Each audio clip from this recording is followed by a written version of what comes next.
Eric. Sana ang boses ko okay pa rin po. Ang dati namin sinisigaw, yung mga kasama ko dyan dati, ibagsak! Wag matakot! Ang sigaw ko ngayon, Marcos resign! Ng Communist Party of the Philippines, halos lahat silang magkakapatid naging leader ng NPA. Ngayon, nakikisa sa panawagan para ibagsak na, palayasin si Marcos Jr. Walang iba na kahit naka-wheelchair na, si Tita Tess Veluz, buong pamilya nito, nag-NPA, nag-underground, nag-Communist Party of the Philippines. Magkaisa tayo! Marcos resign! Marcos resign! Ang dami po samahan sa social media, panayupi-bilinan ang gustong sumama kahit na kami senior citizen na. Bakit? Kasi hindi na bago ni Cory Aquino nung nilagay namin siya nung nag-ED sa People Power tayo, hindi na bago ang sistema ng kabulukan ng Pilipinas.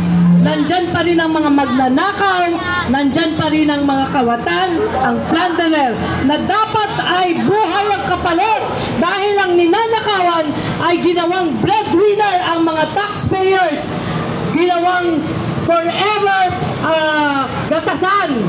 Lahat ng ating galaw, simula ng paggising natin, tayo ay nagbabayad ng tax, ng buwis, tapos para nakawin lang ng party list congressman. Anong klaseng buhay ang binibigay nila sa atin? Dapat hindi ko boboto si Tatay Digong dahil kami ay puro aktivista sa bahay. Pero si Mar Rojas dapat ang iboboto ko dahil kaibigan ko ang mga pinsan. Kaibigan ko ang mga Araneta. Ako yung nag-aaral sa isang Catholic school. Nakaklase ko si First Lady. Pero anong ginawa? Katoliko ang reliyon. Pero ang reliyon ay gawang tao. Ang spiritual ay galing sa Panginoon. Maski si Father Jerome, kaya kung palalayasin tayo dito sa EDSA, si Father Jerome ay apo namin. Spokesman ng CBCP. Ako ay nangongolekta at 18 years old. Nangongolekta ako ng kontribusyon para kay Cory Aquino sa mga senador na makakaliwa. Pati kay Joma. Sino, marami yan ng mga senador at congressman na nakipagkaibigan, nakisiping sa mga komunista. Kaya alam ko, komunista talaga ang Dilawan at Pinklawan. Huwag niyo itago.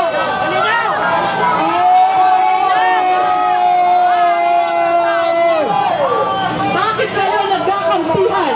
Kasi kayo ay anti-Christ. Dahil hindi nyo palalampasin ang pagnanakaw sa mga kaawa-awang Pilipino. Kung kayo ay malakristo, kaya hinahamon ko ang mga pare, ang mga pastor ng NCCP, UCCP. Dati kayo nagko-contribute sa mga komunista. Nasaan kayo ngayon? Dito kayo magsalita, hindi dyan sa mga walang paninindigan.